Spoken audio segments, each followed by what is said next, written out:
Hey, good morning. So today I'm going to read in Proverbs again. Proverbs is one of my favorite books of the Bible because it's like, to me, it's like Cliff's Notes for wisdom. So it's like if you are kind of going through something or you want to prevent yourself from making your own mistakes, I would highly recommend meditating on Proverbs because it's just like straight to the point, just kind of common sense wisdom. A lot of us we all need it. We all need it. And many people have forgotten about kind of common sense, just good old classic wisdom. So, that being said, today I'm going to read Proverbs 1. Let's see, starting in verse 20. And it's kind of long. It's longer than yesterday. It's going to 33. So bear with me as I read it and break it down. And as always, I'm going to kind of apply it to my life and what I see in culture today, how it applies, most definitely applies to culture today, and always will. It's always going to be the wisdom of God. And I'm reading out of Brian Simmons' Passion Translation. It's one of my favorite translations because it just really captures the heart of God, the love of God. So that being said, I'm going to go ahead and start. Okay, so wisdom's warning. Wisdom's praises are sung in the streets and celebrated far and wide. So I just want to start with that. There's always a chance. Every single day I learn something if I choose to listen, if I listen to what God is saying about it. I just wanted to emphasize the importance of that is how I see that wisdom is sung in the streets and celebrated far and wide. Everybody in the world has an innate sense of what wisdom is. Okay, so yet wisdom's song is not always heard in the halls of higher learning. So that is interesting because, this is in the Bible. This is an older book, right? And it's talking about higher learning. It's not always heard. So, for example, a lot of the colleges, as many people have observed, they are often giving their own opinion or maybe even an agenda, a narrative that is based on man's understanding or even man's opinion. But every man can have an opinion. Every single human being can have an opinion. It doesn't mean it's the truth. It doesn't mean it's wisdom. So, that being said, I'll just continue on that. But in the hustle and bustle of everyday life, its lyrics can always be heard above the din of the crowd. So it's that still small voice. If you choose to listen to God, our Creator, we can hear wisdom. You will hear wisdom's warning as she preaches courageously to those who stop to listen. Foolish ones, how much longer will you cling to your deception? How much longer will you mock wisdom, cynical scorners who fight the facts? Come back to your senses and be restored to reality. Don't even think about refusing my rebuke. Don't you know that I'm ready to pour out my spirit of wisdom upon you and bring you to the revelation of my words that will make your heart wise? So here he's saying, don't you understand? I'm trying to teach you, but you keep refusing to be corrected. You keep refusing to hear what I'm trying to speak to you like every day, at any given moment. So God is lovingly trying to guide us. He's saying simply listen. And many people don't. A lot of people don't. And then they get angry with God, oh, God's not real, or he didn't help me, or whatever. And he's always trying to tell us. So it's like, if you're closing your ears to it, you've got too much pride to hear. That's on you.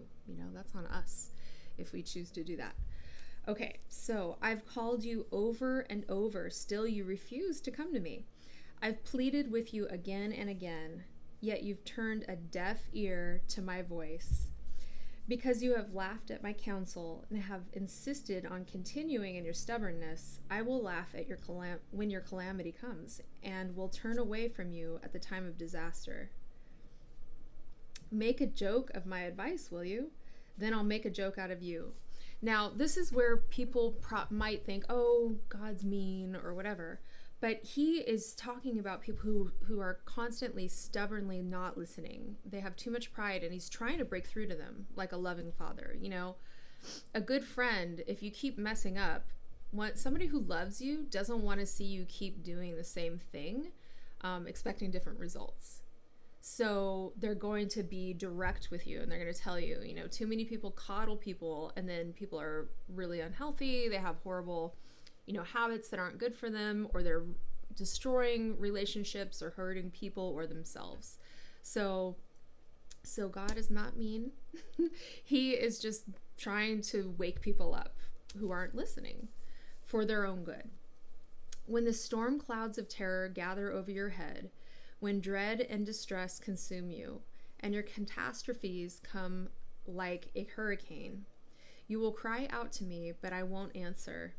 Then it will be too late to expect my help. When desperation drives you to search for me, I will be nowhere to be found. So right here, once again, he's saying, listen, just listen to me. I'm happy to tell you and give you, you know, the best counsel you can ever receive.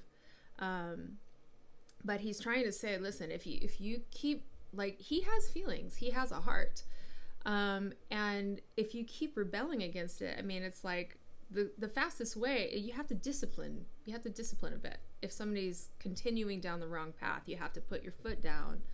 And thankfully, I know the love of the Father well enough to know that this is not him being mean. He's just being totally honest, and basically, like, you know, it sounds like maybe he's being mean because he's saying he's gonna laugh, right? But it's like, this is just normal, like normal relationships. Somebody who you're in a relationship with is probably going to get like exasperated if you continue to do the same, run into the same brick wall, and, you know, they're trying to prevent you from hurting yourself. And then, you know, you keep running into the brick wall, and then you keep crying about it, and then you're mad at the person or whoever's, you know, loves you, but you keep running into the brick wall. Eventually that person that loves you is going to be like, wow, like, this is crazy, you know, like, wake up, stop running into that brick wall. You keep hurting yourself. So anyway, God's not a robot. He's a loving father. He sincerely loves his creation, and he just wants to reach them, us. Okay, so where did I leave off? Let's see, because you turned, okay. Then it will be too late to expect my help. When desperation drives you to search for me, I will be nowhere to be found. Because you have turned up your nose at me and closed your eyes to the facts, and refused to worship me in awe. Worship me in awe. That's something that people might get tripped up on. Worshiping the Lord is my favorite thing to do, because his presence meets me in that worship. And he's not an arrogant God who needs us to worship him. A lot of people have misunderstood that. And of course, the devil tries to mess with people's minds and, you know, twist and contort things to pervert that original meaning. But anyway, worshiping him in awe it's like when you love your spouse or, you know, your parent. It's just like, it's an innocent, pure love and adoration at his creation, at what he gives to us all the time. He's constantly blessing us. Just many people don't realize it, or, you know, take the time to thank him for that. So worshiping him in awe, if you keep turning on somebody and not, like, say somebody kept giving you cake, or you kept giving somebody some gift that they love, and you're so excited to give them that gift. And instead of saying like, thank you so much, like that's so kind, it's like you're not receiving their love. You're kind of just like, thanks, or not even saying thanks. You're just like, okay, like in an entitled kind of way. It's extremely hurtful to the person who's genuinely trying to love you. So he's communicating that. Okay, let's see.